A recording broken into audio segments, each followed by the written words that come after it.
Hello, everyone. I'm Gorilla Monsoon. And I'm your host, Bobby the Brain Heenan. Oh, why don't you be serious? You're not the host, Brain. Well, I should be. Chris DiFrancesco is the host. Chris DiFrancesco? Yes, that's correct. I didn't stutter. Didn't he get whacked in an episode of The Sopranos? Oh, give me a break. He hosts a podcast, Brain. Who the hell doesn't? Well, his is about wrestling. Who the hell's isn't? He talks about old wrestling. Wow! What a novel idea. Oh, give me a break. Next, you're going to tell me he's got a wrestling-themed name for the show? Well, Come on, Monsoon, spit it out. it's the Hot Tag Wrestling Podcast, So what? and it's starting now. All right, what's going on, everybody? Welcome to the Hot Tag Wrestling Show. I'm Chris Francesco. That, ladies and germs, is George Rogers. George, what's going on, man? How are you? I'm good, Chris. How are you? I'm good.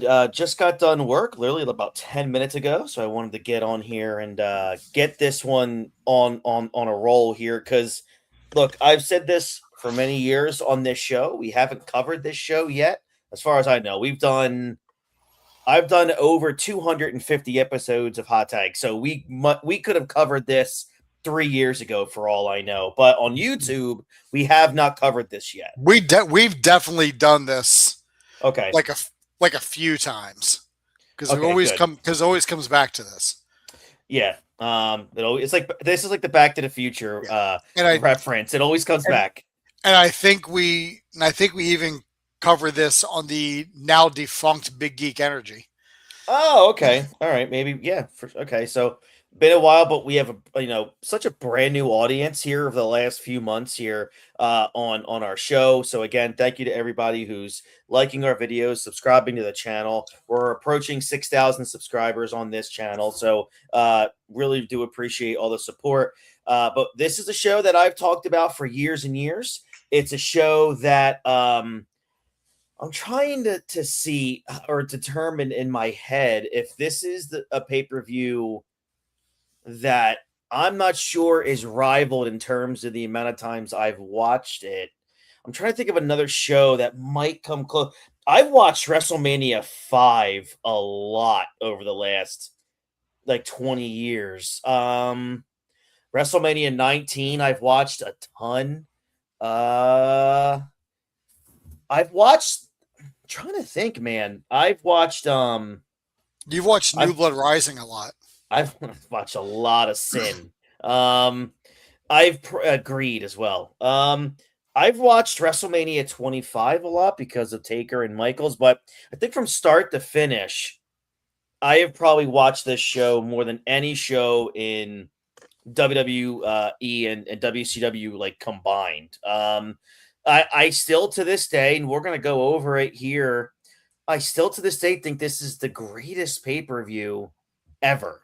In wrestling ever. And I don't mean every single match is 5 stars. I look at it as every match on this card had a significant story, and everybody on this card are first ballot bona fide Hall of Famers. And even just looking at the curtain jerker, and we're going to get into it, it is a 5-star curtain jerker.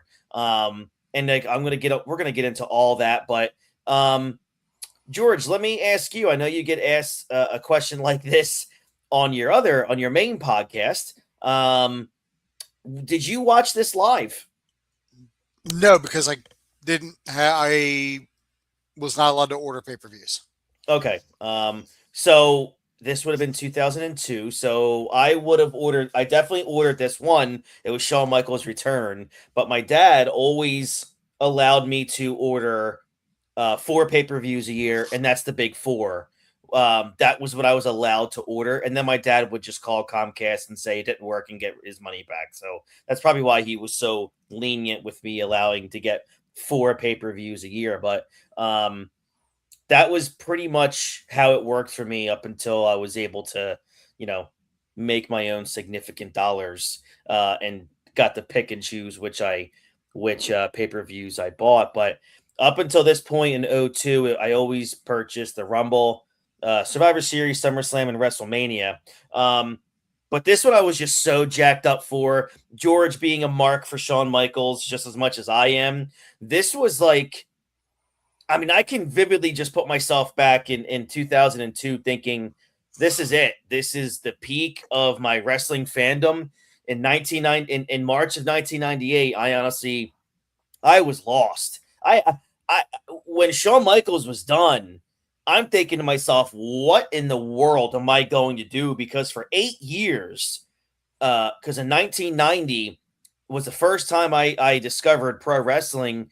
My Aunt Nancy, who I give all the credit for getting me into pro wrestling, had rented, or I'm sorry, she had purchased WrestleFest. WrestleFest, I think it was 89 or 90. Like as soon as it had come out, she had sent her money in. Back in the good old days, you send your money in, and then when the VHS comes out, it gets mailed to your house. And that was the very first event I had ever seen, and the Rockers were on that event, and that was how I found Shawn Michaels, and he was my favorite wrestler since 1990. So, you go all the way from 90 all the way to 1998. That's basically from 90 to 98. That's technically 9 years. And I'm like, okay, well, what do I do here? I thought to myself, no, I'm just going to go watch WCW because I love Sting. And I'm like, all right, well, he's done, but thank goodness, Steve Austin completely captured everyone's attention by that time. And I was just like, you know what? I'm just going to keep watching Monday Night Raw and see where it goes. And of course, the next night you have like the rebirth of a new DX, and the Austin era had begun. So I was fine there, but I never really had like another favorite wrestler ever, like in my entire life outside of Shawn Michaels. And I really didn't after that either. I mean, I credit my decline in loving pro wrestling like I did to, and as oddly as it might sound, George, not being able to like attach myself to a specific wrestler, because that's what wrestling is. You latch on to a character that you like, and that's it. I mean, that's the point of pro wrestling. You have your favorites. And the closest guy that I can think of after HBK would have been Seth Rollins for a very long time, because he reminded me a lot of HBK from an in-ring standpoint. But I mean, that was just very short-lived. Other than that, man, it's 2002, George. You as a Shawn Michaels mark, what were you thinking in 02 when you saw? Oh my God, you saw the build-up to this, and holy crap, Shawn Michaels is coming back to wrestle. It was something that none of us ever thought was going to happen. And we thought that the back injury had him out permanently. Yeah. Nobody really thought he was going to come back. Mm-hmm. I mean, I'm sure the dirt sheets probably called this like weeks in advance because, Meltzer's always in the know. Yes. Dismissive wanky gesture.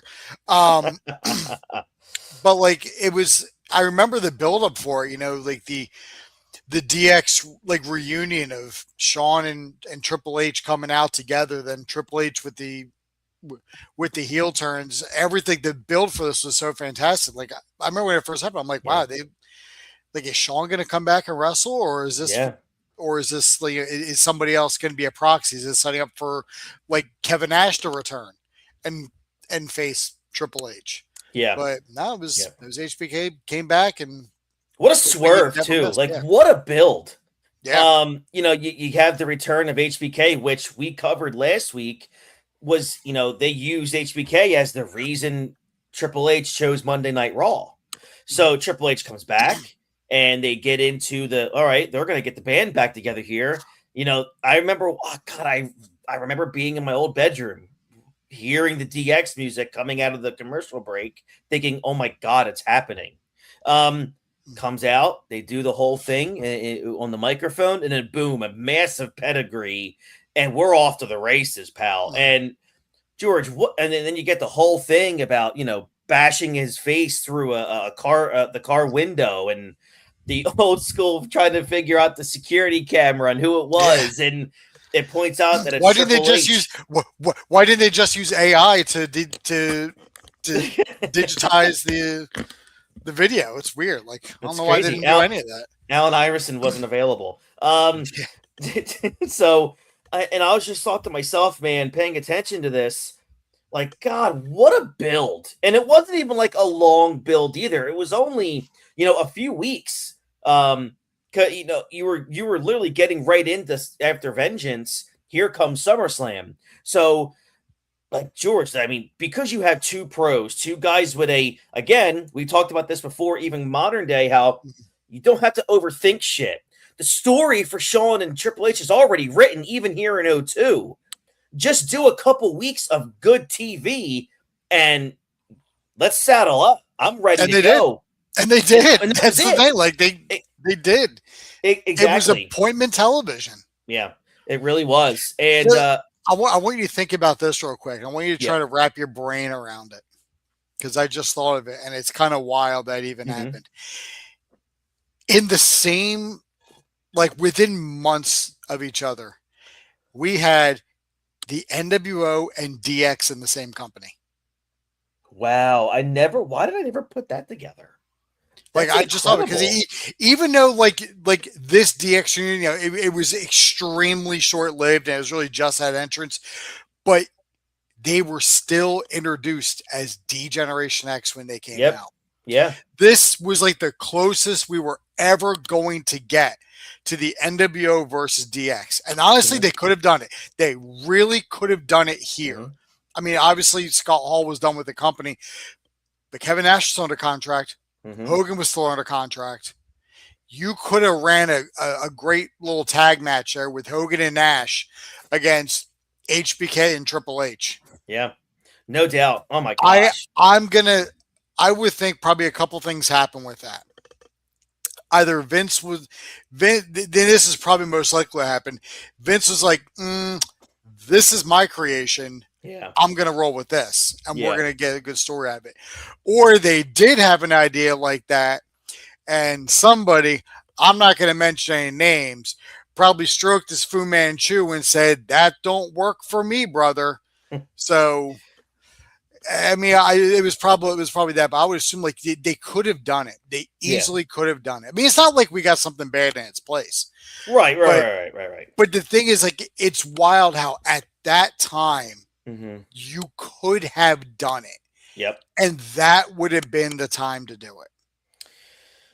Yeah, I mean, and then we kind of got it at WrestleMania 31, right? With Sting and Triple H. But it wasn't a match. But that still wasn't anything there. That was, I mean, NWO coming out to help Sting didn't fucking make any sense to me, because I'm like, what?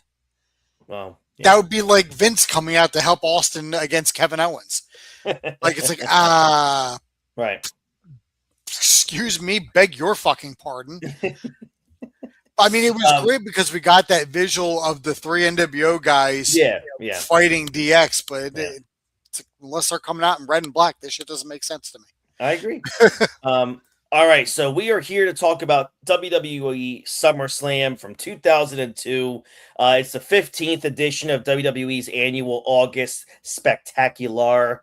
It was the first SummerSlam that took place following the company changing its name from the World Wrestling Federation to World Wrestling Entertainment, and was also the first SummerSlam after the Raw and SmackDown brand extension.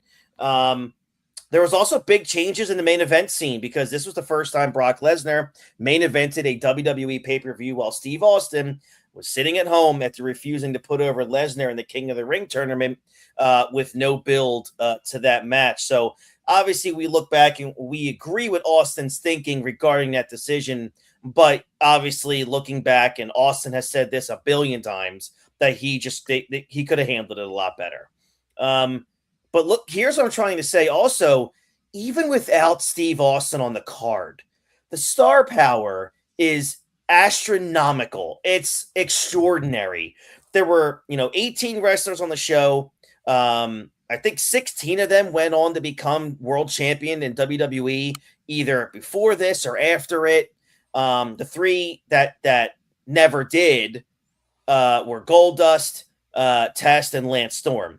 That's how loaded this card. And Lance Storm, George and I said this on the phone, Lance Storm is probably like a top 10 in-ring worker I've ever seen.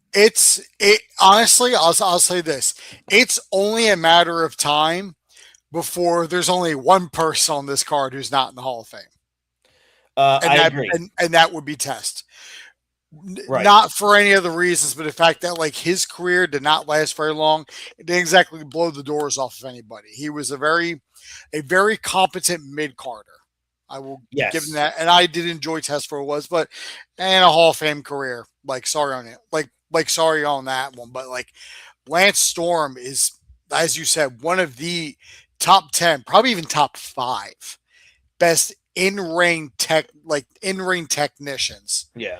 You know, he's right up there in that same vein with Chris Benoit and Dean Yeah. Malenko and Brett. And it's just, it works like so well with him. And Goldust really, I mean, at this point, we're just waiting for his AEW contract to be up to get put in the Hall of Fame. That's right. But like Lance, I would love to see Lance as like a trainer. Yeah. An NXT or like a road agent or something, because the dude's got knowledge on knowledge on knowledge. I feel like he could have been, I guess if he chose to, I feel like Lance kind of took himself out of the business for many years. I know we did a podcast for a very long time.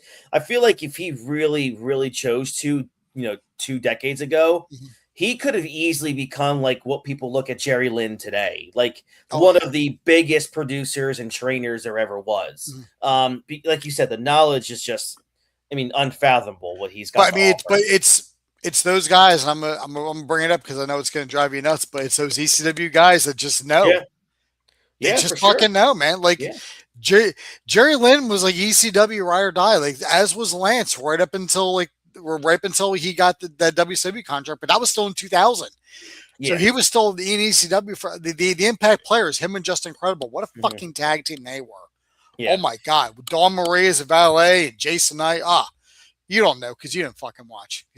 I remember. No, I paid attention. I just thought it was like horrible. Lance was one of those guys, especially if you get a match, if you got like Lance Storm and like against Steve Corino or like Shane Douglas, it's like, all right, it's like this is going to be a match.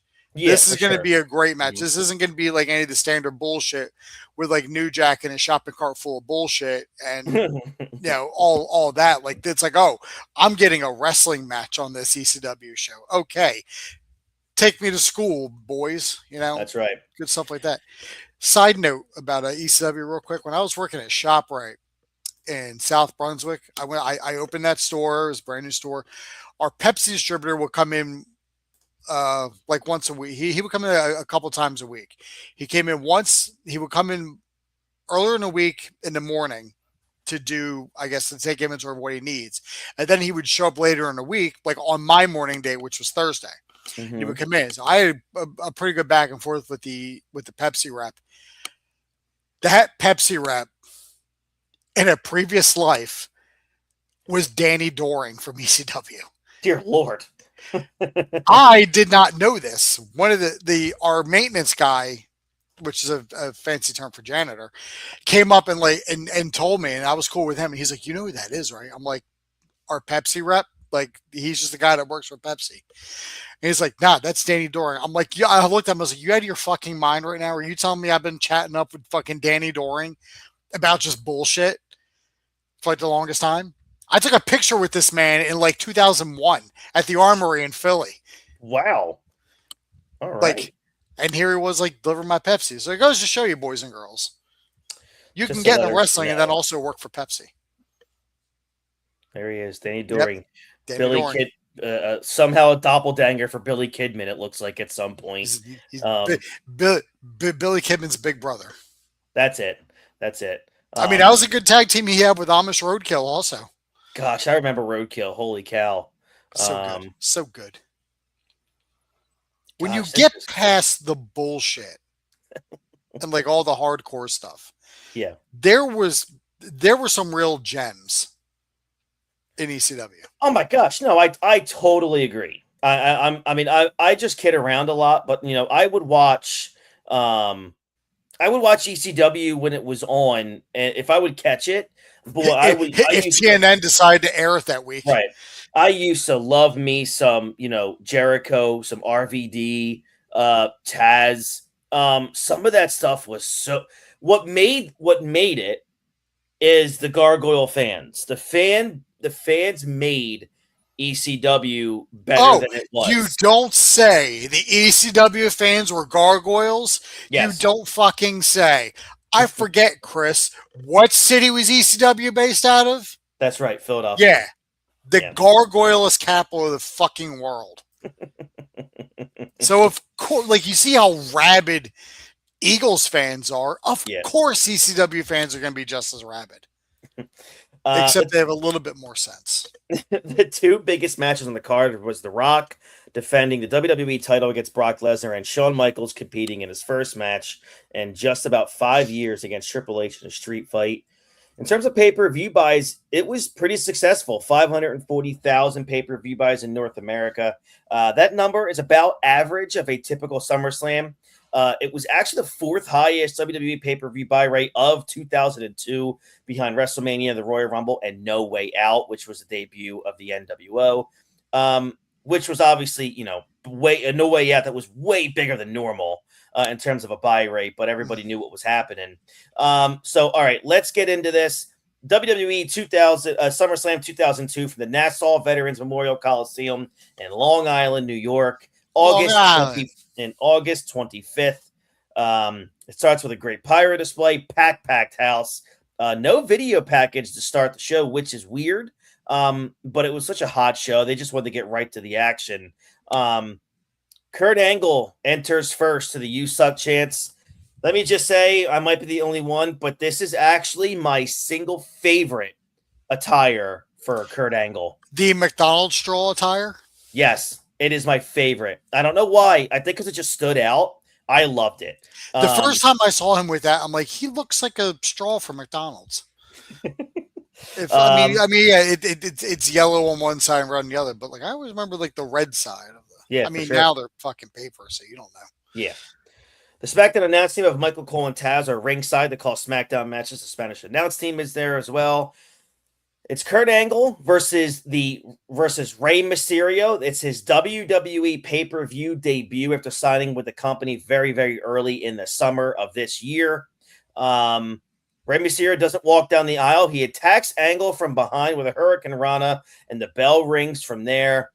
This match goes just about 10 minutes. Kurt Angle gets the win by submission. This is a 5-star opener. I think it's the second greatest opening match in the history of the WWE. Second only behind Owen and Brett at WrestleMania 10. Dude, what a way to debut Rey Mysterio. And my God, did Kurt Angle prove again that night that I don't care what style you wrestle, he's going to be spectacular. He was goofy as fuck 2 months ago. Oh, yeah, I know. He was just pure cheese like the whole way. And Kurt did it so good. Like, yeah. He was so good at the cheesy hammy shit. Mm-hmm. And like as soon as the hair was gone, oh my God.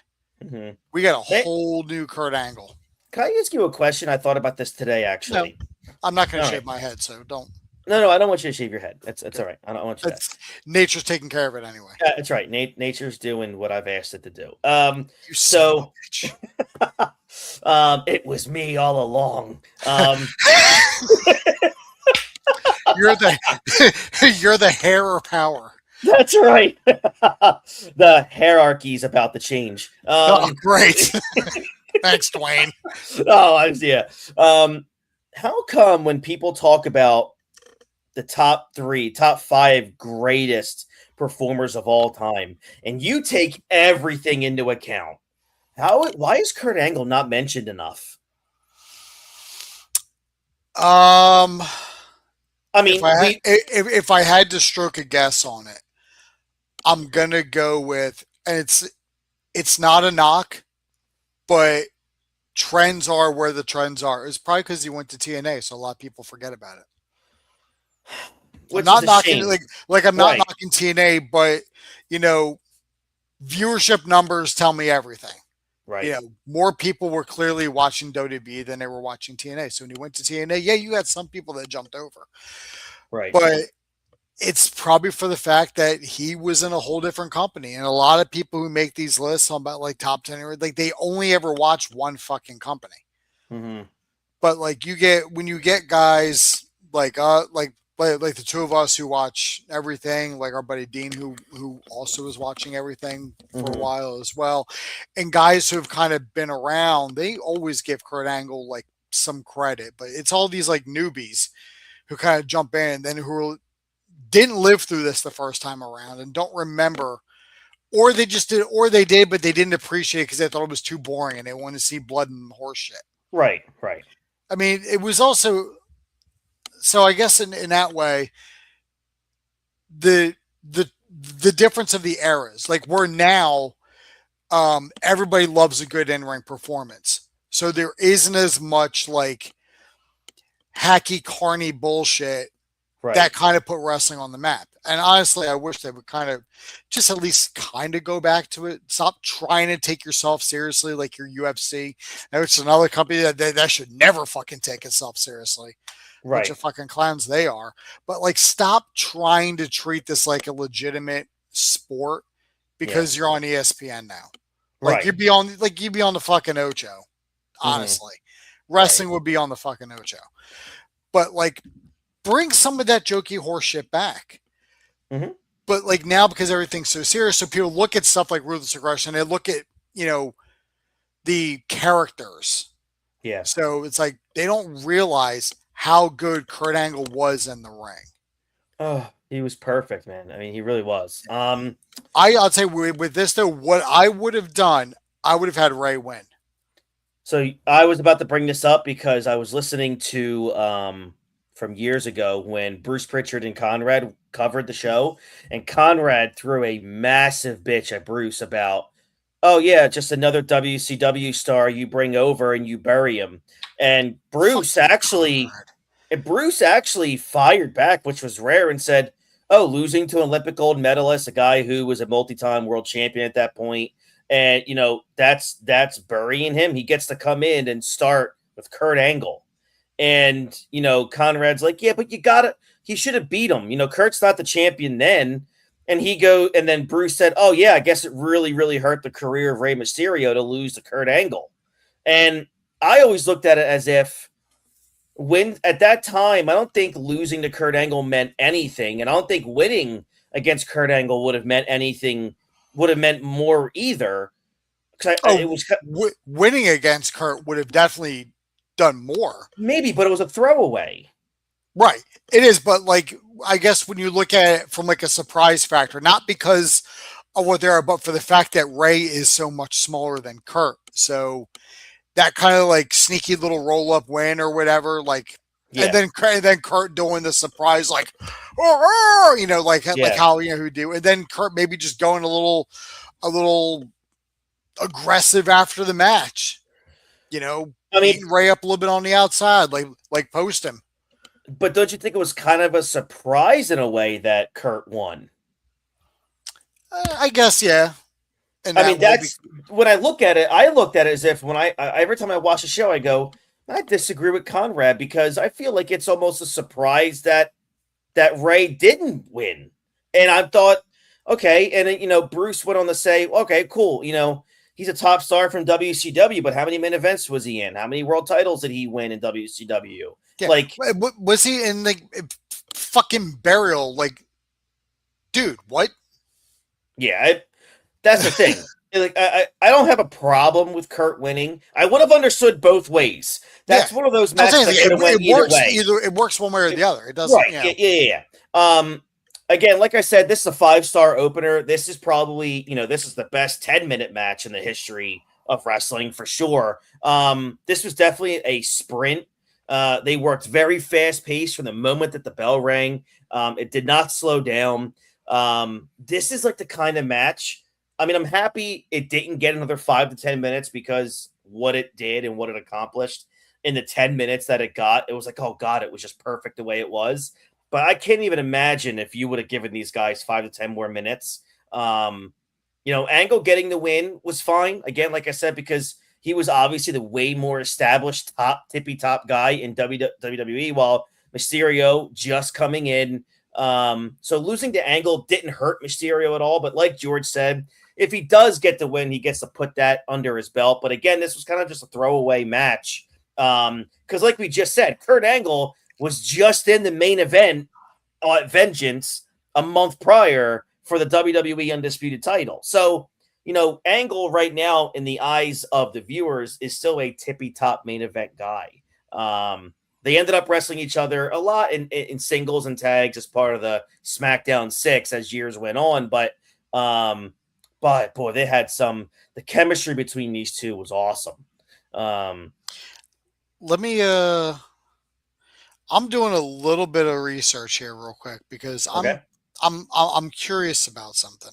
Okay. Because I seem to remember a lot of stuff from that time. And when you mentioned like Conrad saying Ray was buried, and I'm like, that doesn't really make sense. Like Ray was like winning matches all the time. Mm-hmm. I'm up to WrestleMania 19. And Rey Mysterio does not have a pay-per-view on-screen win yet. And you're up to where? Right now I'm at Backlash 2003. But jeez, from like every time he's had pay-per-view match, not including heat matches, there were a couple where he had heat, where he was on heat, and those he won. But just jumping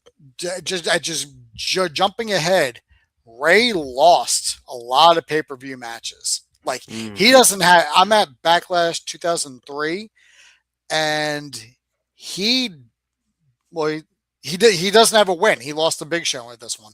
He does not have a pay-per-view win yet. Interesting. Wow. I'm going to keep looking into this. I'm going to let you know when I come across the first pay-per-view win. All right. Let me know when you get there. Stephanie McMahon, the SmackDown general manager, was shown walking backstage to some dude in a headset. She looked great, man. Stephanie walked in her office only to find Eric Bischoff sitting on the chair there, or the couch, laughing, smiling away. Bischoff said this is the only office for a GM. He suggested that they just share the office, and they sat down to watch the show together. Kind of crazy to think about this, everyone. At this moment right here, Stephanie McMahon is 26 years old. Like unbelievable. She was a heel on TV from late 99 through to early 2002, but this is her first time in a babyface role. Bischoff obviously was brought into the company about a month earlier. So these two are going to be basically added for the rest of the pay-per-view. JR and the King are shown here at their perch near the entrance, which is where the Raw guys were seated in this era. And then here comes Chris Jericho. We're in match 2, ladies and gentlemen, and it's Chris Jericho versus Ric Flair. So, yeah, that's where we are. Ric Flair gets a huge ovation. Flair's 52 years old here. We're not in Flair country, so he's at quite a disadvantage right now. Very much so. Yes. These guys go a little bit over 10 minutes. Ric Flair, at the request of Chris Jericho, gets the win with the figure 4. Ooh. I can't even remember the last time. That's like seeing a shooting star, man. Not a shooting star press, because we see that a lot, especially you, as you call yourself Billy the Kidman, because you want to be him so much. I love Billy Kidman.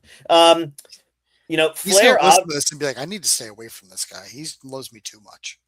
I actually thought this was a pretty good match. I mean, you look into 2002, Flair didn't wrestle that much. He wasn't in, Flair shape. He still looked great for being 52.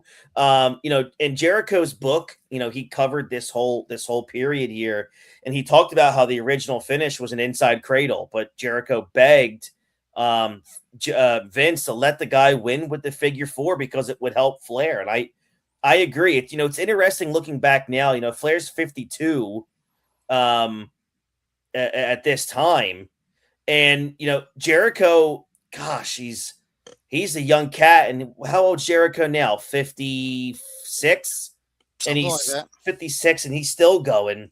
So it's crazy, man. When you look at the Flair at 52 here, the longevity that he had, the longevity Jericho has had. It's just wild, man. But what were your thoughts on this second match here? I was blown away by the fact that Ric Flair won with the figure 4. Oh my gosh, I forgot all about it. I Like really did. it shocked me. I'm like, oh, Jericho's gonna roll over and reverse the, all that bullshit. I actually thought Jericho was gonna roll over and then reverse it into the walls because that would have been because that'd be a great thing. Yeah. But no, that was a win. Yeah, very much so. I really enjoyed it.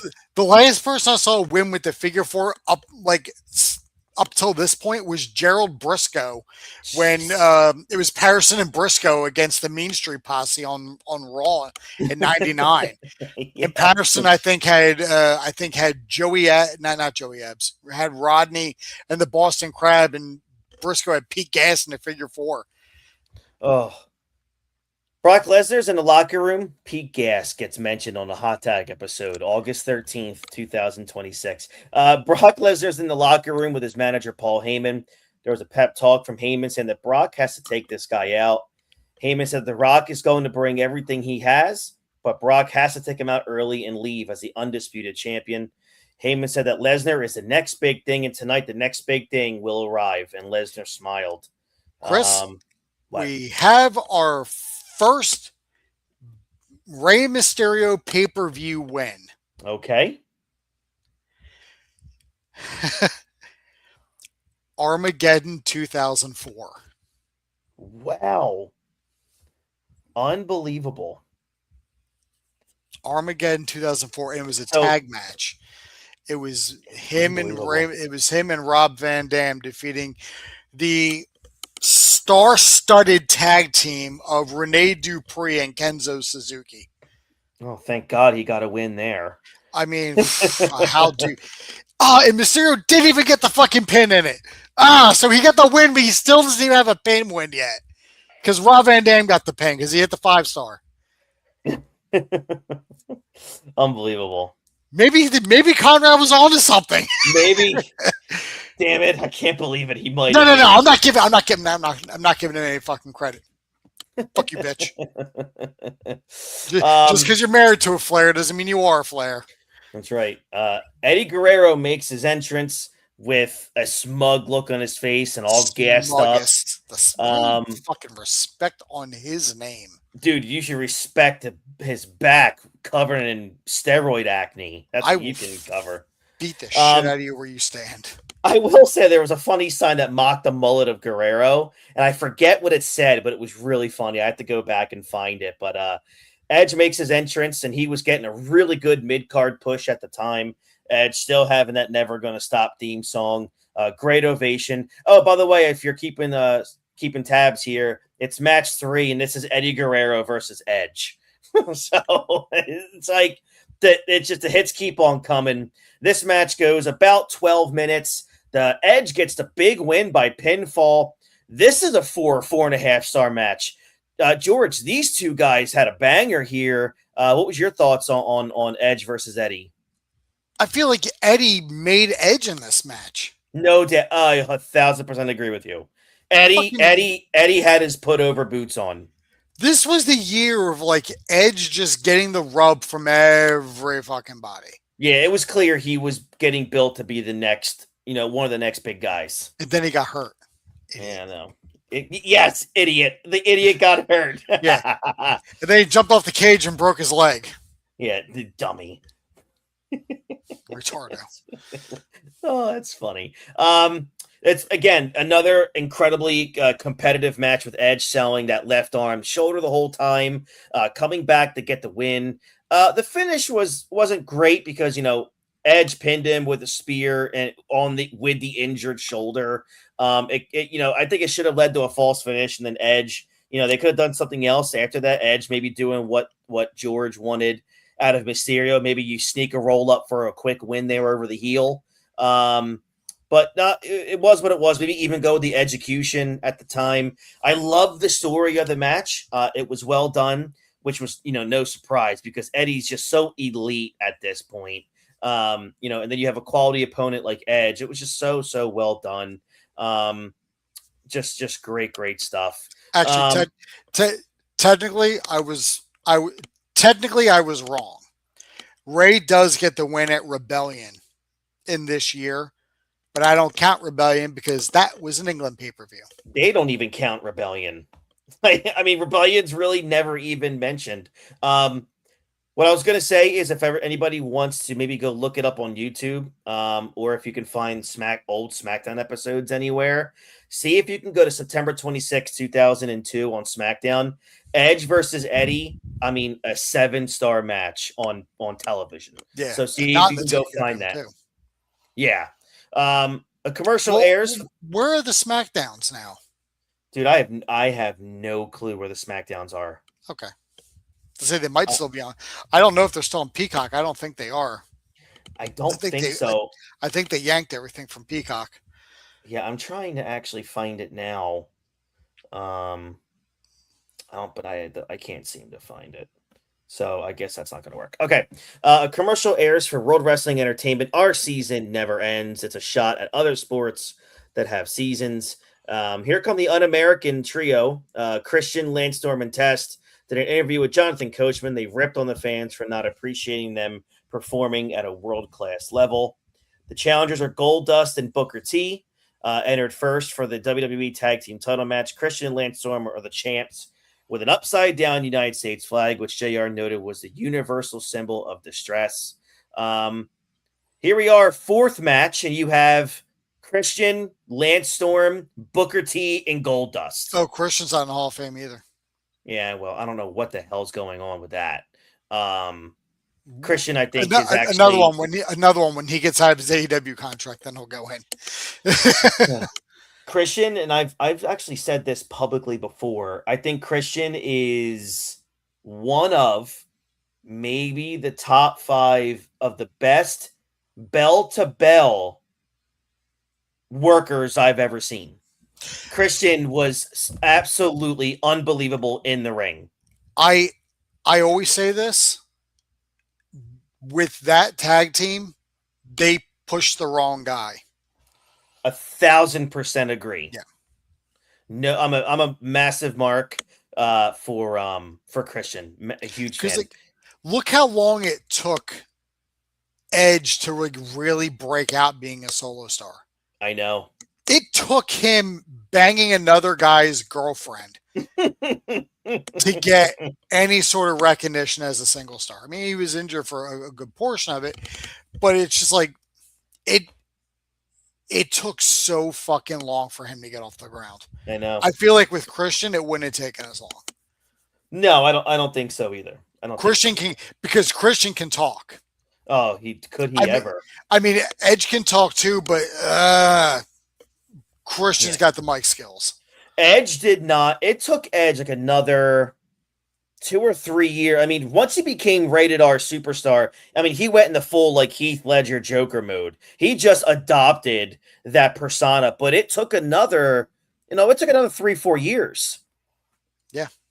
So, whereas I think Christian, if they would have just taken the handcuffs off and let him go out there and talk and be Christian, no, he would have been the bigger star.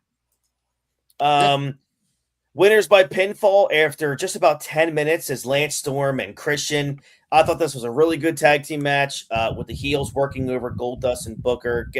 Booker T getting that really hot tag, the cheap finish due to the numbers game with the champs retaining. The crowd was hot for this match because, the Un-Americans were they were easily hateable, and the fans, they got the assignment. So I thought it was a really good match.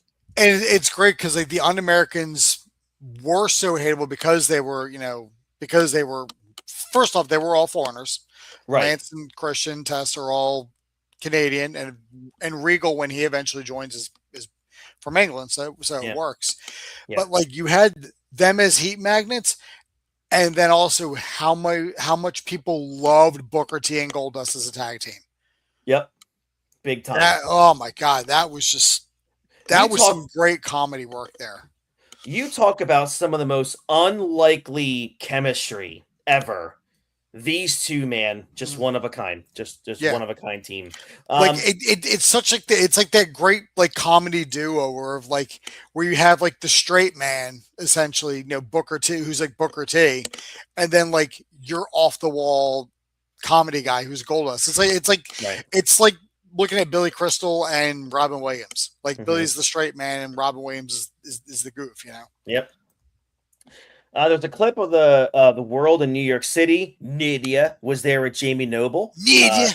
She had to pick one of the two guys there to make out with. Nydia jumped on the guy and they kissed, and Noble's here. You like that boy? Give him that tongue to him. Give him that tongue. And she kept going, and that was it. I mean, I'll tell you what, you can't get more classier than that segment.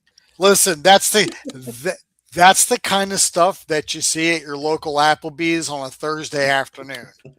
All right. That's at the Applebee's that's connected to a hotel. You're damn right. You're damn right. Uh-huh. At the Hilton Applebee's down by the airport too. That's right. It's always down by the airport. Yep. Yeah. Jamie Noble in the cuck chair tonight, man. Willingly too. Show me your titties. Bischoff said, what a woman like Nydia knows her place in this business. Stephanie said, women in this business are like herself, on top.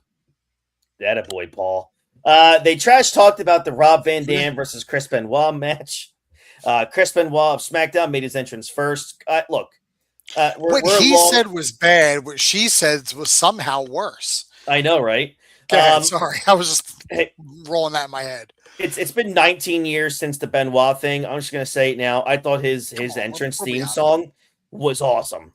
Loved his entrance song. And they just started putting it back in their set list too. Thank God. What a great song. RVD, of course, gets a massive ovation.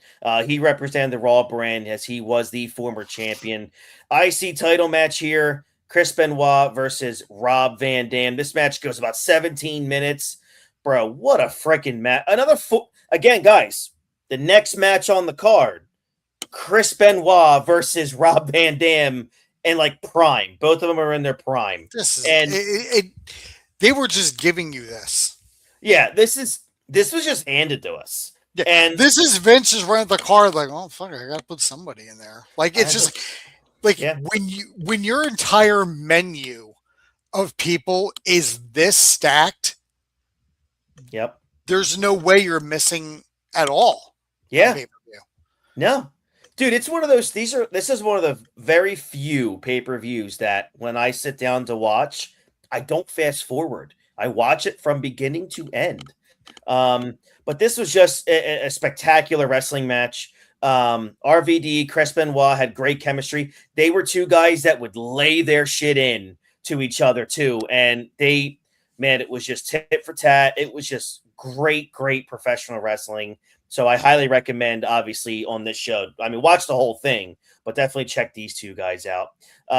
Post-match, I'm sorry, by the way, the winner and new Intercontinental Champion was RVD, nailing just a huge hit. That 5-star that he hit, dude, turning in midair at the end. Oh, my God. Just great stuff. RVD was just something special. Only RVD, man. Only RVD. The whole effing show, baby. Post-match, there was a shot of Eric Bischoff celebrating the win by Rawls Van Dam, while Stephanie McMahon was mad about the loss for Benoit. SmackDown eventually introduced the U.S. title as a secondary title very, very soon after here. RVD shown celebrating the IC title, so back to the office. Bischoff told Stephanie that she can watch the IC title now on Raw. She just laughed in his face and left. Test makes his entrance with an upside-down American flag as he was part of the Un-Americans. And here comes The Undertaker. This is the worst match on the card because, Test and Taker. I mean, look, I'm not saying that it's a bad thing. I enjoyed the hell out of this match because I thought Test had his work. I mean, he and Taker beat the piss out of each other. Mm-hmm. But this is, when you look at everything we've seen up to this point and then everything else after, this is the worst match on the card, but it's still a 3-star match. Taker was so over. It's basically every show needs a worse match. Yeah. And this is just like by default. Like this is just there. They get 8 minutes, so they got to work fast. Undertaker gets a win by pinfall. It was basic. Obviously, we knew the Undertaker was going to get the win here, especially since Christian and Lance Storm got the win earlier. Undertaker gets the win here, and he's going to be moving right into his next feud with Brock Lesnar. So I thought Test's offense in this match was fine. Fans obviously didn't get into it as much because they kind of knew what the result was going to be. But I thought this might have been, maybe without watching anything after this, Test's best singles match. Probably. I mean, I'd have to go forward as we go on from here to see if there's anything before or after. But off the top of my head, I'm like, God, Test looks really good here. Post-match, Undertaker grabs a U.S. flag from a fan, and he posed in the ring with a U.S. flag in his hands. Pretty cool scene. I really enjoyed this one.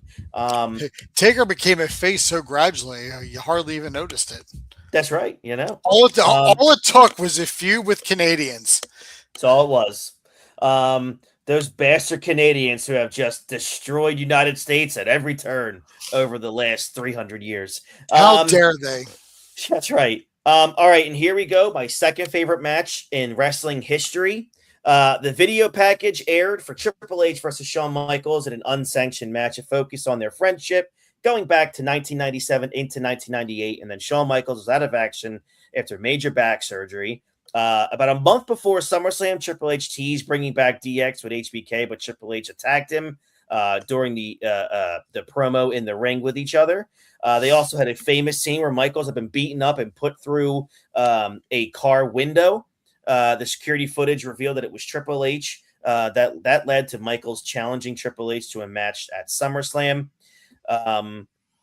Dude, man, Michaels enters into a thunderous ovation. It was one of the loudest ovations I had ever heard for HBK.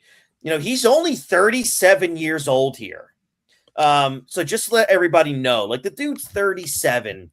I mean, we missed 5 years of probably, I mean, he might not have probably lived to get to 37 if he didn't get hurt. But nonetheless, in terms of just,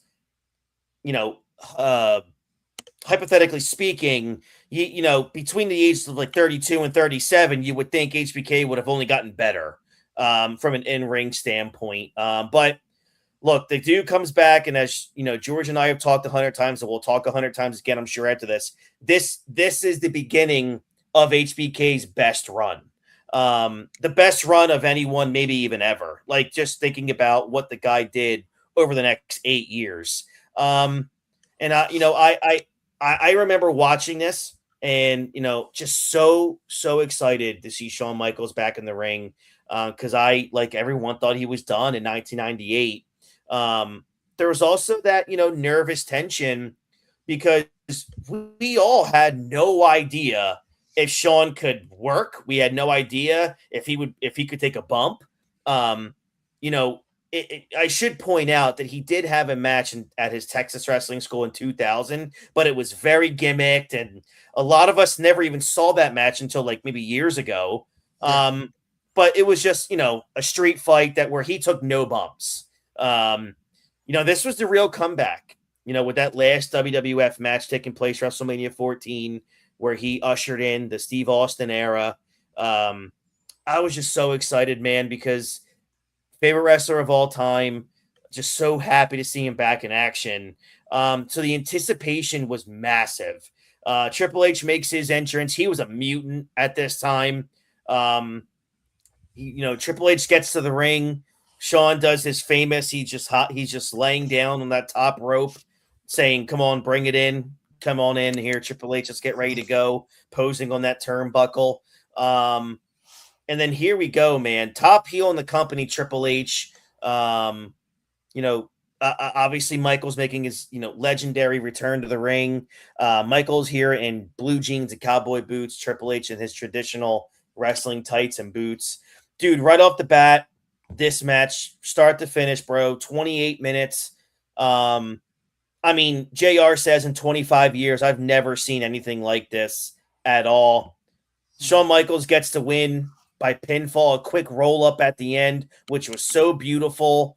Dude, this is my second favorite match in the history of me watching wrestling. The only thing that tops it for me is first ever Hell in a Cell, Taker and Michaels. But this is my number 2. And this was the night where Triple H has been on record a million times saying, after this match, about midway through, I'm like, yep, this is the greatest dude I've ever been in the ring with.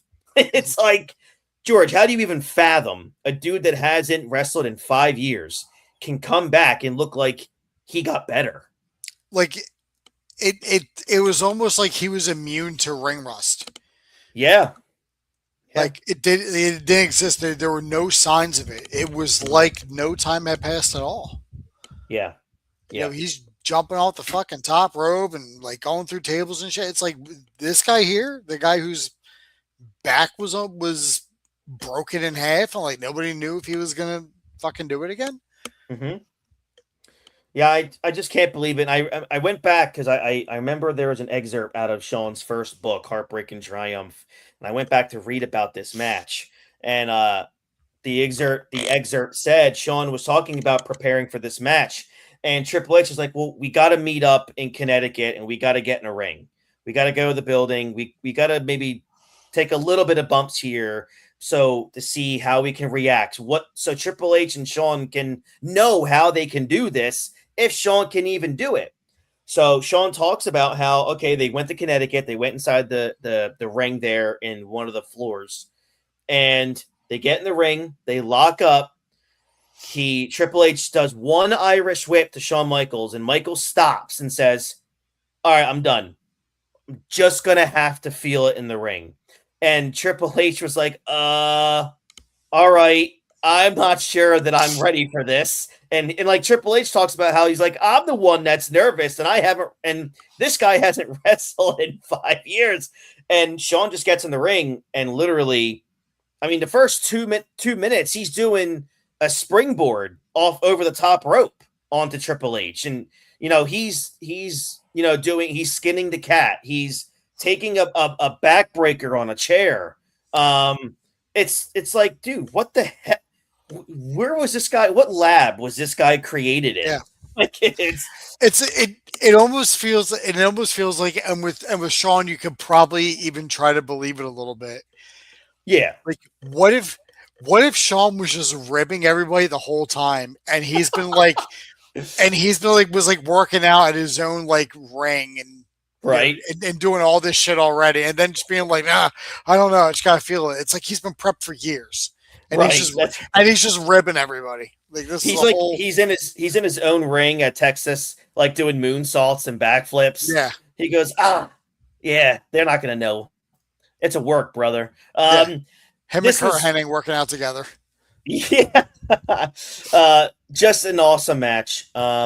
Is this my favorite singles match that they did? I'm going to say no. My favorite Triple H Shawn Michaels singles match is probably no, that's third. Okay, so if everyone goes on YouTube, the match is on YouTube, full match.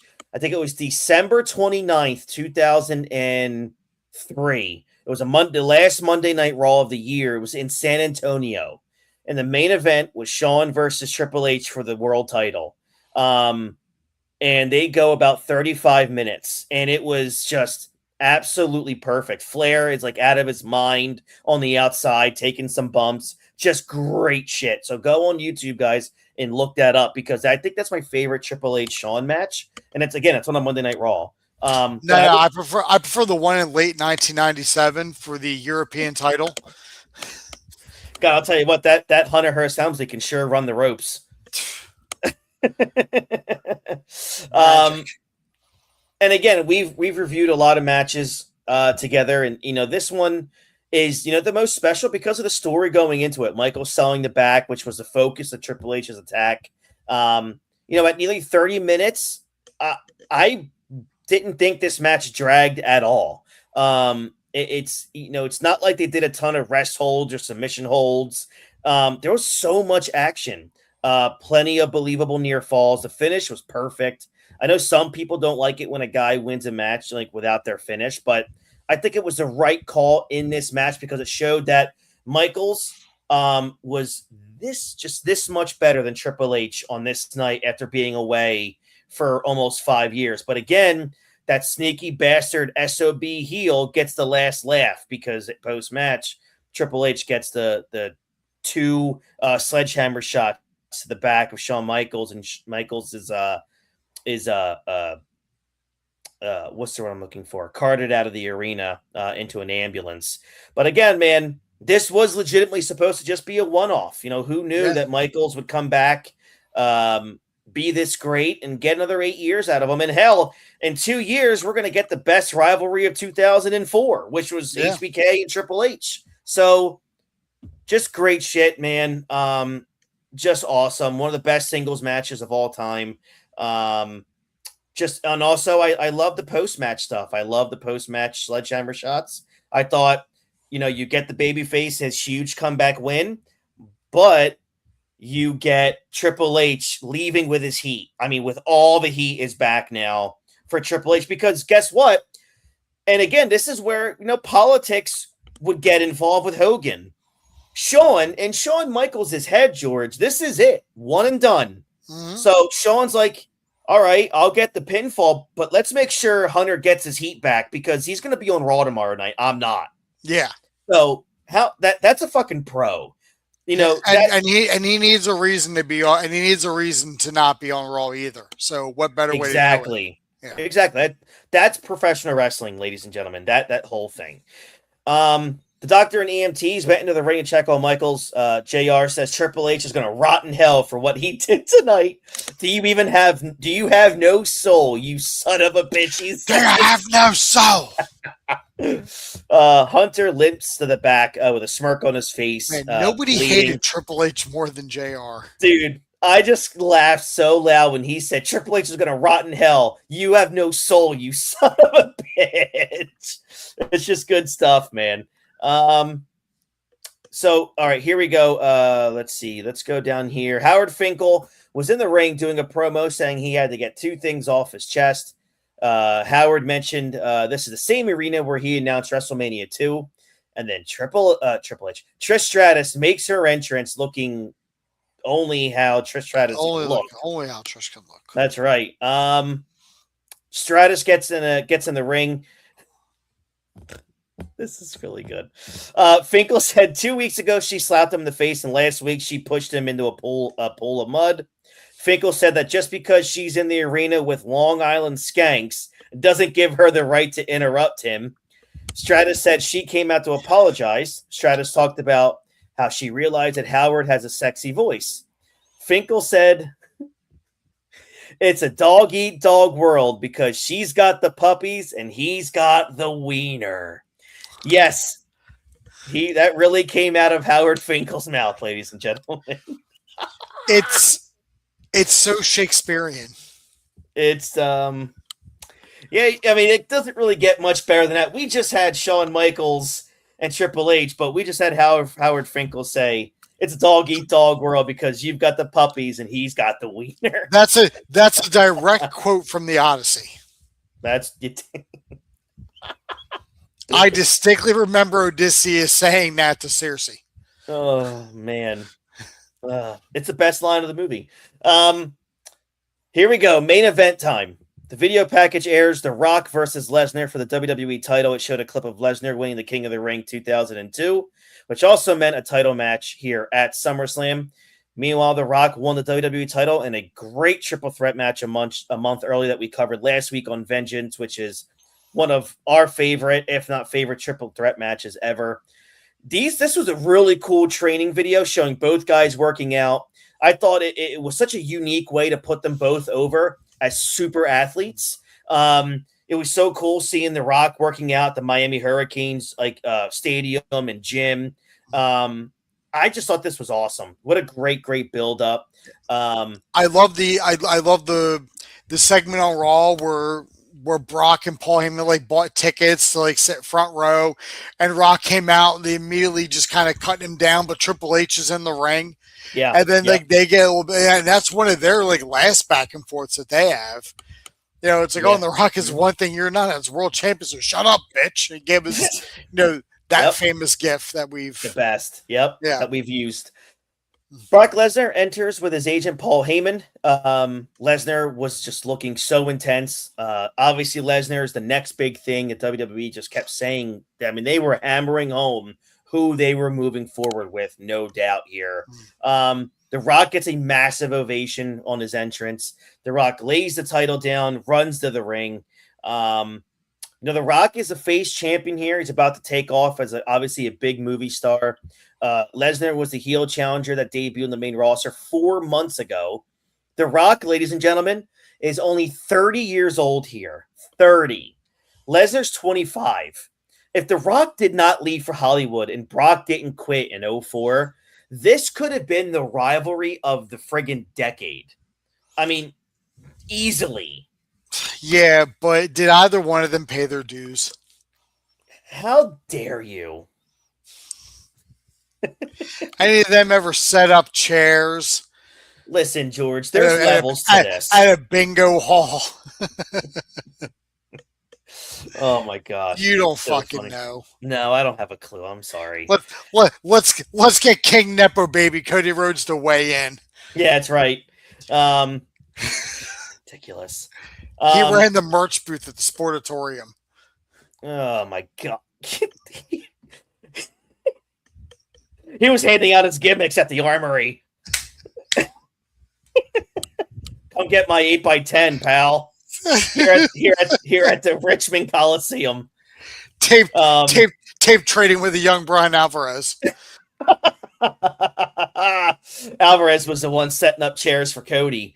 Again, like I said, this could have been a rivalry for a decade. Instead, this is their only singles match. They did do a 3-way with Triple H, not a threesome. Get your heads out of the gutter, everybody. They did do a triple threat match with Triple H in Australia a little bit after this, but that was it. This match doesn't go super. I mean, it goes about 16 minutes, which looking back, I completely forgot that it went that long because I was thinking of a year later with The Rock. I mean, a year prior. A year later with The Rock and Goldberg. That match went like 7 minutes, if that. This one was spectacular. It's a memorable match due to the fact that this is a rookie Brock Lesnar who's 4 months into the company, and he's in the main event of the second or third biggest show of the year against The Rock, and he's getting the torch passed to him by a very older statesman in the 30-year-old Dwayne Johnson.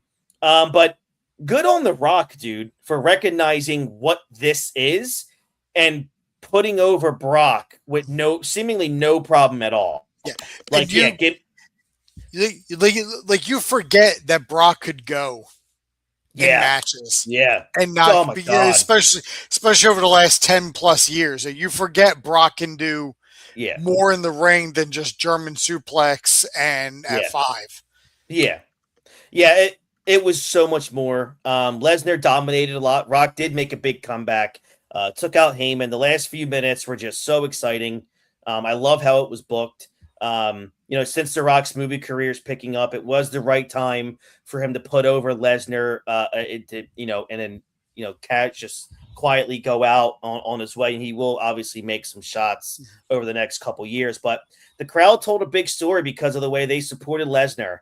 They wanted The Rock to lose. It was almost as if, they were pissed. They were pissed that their guy's leaving, and they knew it. But it was like, all right, cool. We're gonna boo the hell out of you, Rock, and we're gonna embrace the kid. Get out of here. You don't want to be with us. We'll see you later. It's a shame we couldn't have had an opportunity of Rock and Brock Lesnar face to face again. Yeah. Like I said earlier, that could have been a really great long rivalry. No, I mean especially when The Rock came back. Yeah, true, for sure. Yeah. No, they wasted it on Goldberg. Nothing. No, I mean when The Rock came back a couple years ago. Oh, gotcha. I'm sorry. Yes. Yeah, it didn't have to be a thing, but just pass by each other in the hall and just kind of do like a stare down. Yeah. Then I would walk away. Then final boss being like, "Oh, it's like I can slap the braids off him or something." Yeah. Lesnar celebrates with the WWE title in his hands. The crowd's going nuts. Michael Cole ends the show by yelling about how the next big thing has arrived, and they cut it out. And that's the end of SummerSlam 2002. Lesnar took the title with him to SmackDown. His next feud was with The Undertaker. He lost the WWE title at Survivor Series, which we'll get to in a few months, to the Big Show. To black jean wearing Big Show. Yeah, and I'm not looking forward to talking about that match, but I am looking forward to just burying it. But final thoughts here. SummerSlam 2002 is my favorite pay-per-view of all time. I think it's the greatest wrestling show of all time. That even though it wasn't MSG, that Long Island, New York crowd showed out from opening credits to the end, man. Mm-hmm. They were here for everything. Your thoughts on this pay-per-view, George, and what do you give it out of 10? It's a 10. This pay-per-view is a 10, man. Yeah, I agree. The only other pay-per-view that I can think of that I would even give a 10 to off the top of my head would be WrestleMania 17. Yeah, so that's right there. I mean, that's but to me that might be like 1A, 1B, you know what I mean? But you're right. All right, so I give it a 10. We all know that by now, and George, gave it a 10 as well. So that wraps us up for the evening, covering to me the greatest show of all time. Here we are on YouTube. Thank you guys so very much for joining us. We'll be back here next week as always. If you're on YouTube, like this video, subscribe to the channel. Obviously, we'll be back here next week as we continuously cover the Ruthless Aggression Era in pay-per-view order. That's George Rogers. I'm Chris T. Francesco, and we'll catch you guys down the road. Have a great rest of your week and weekend, everybody. Bye-bye.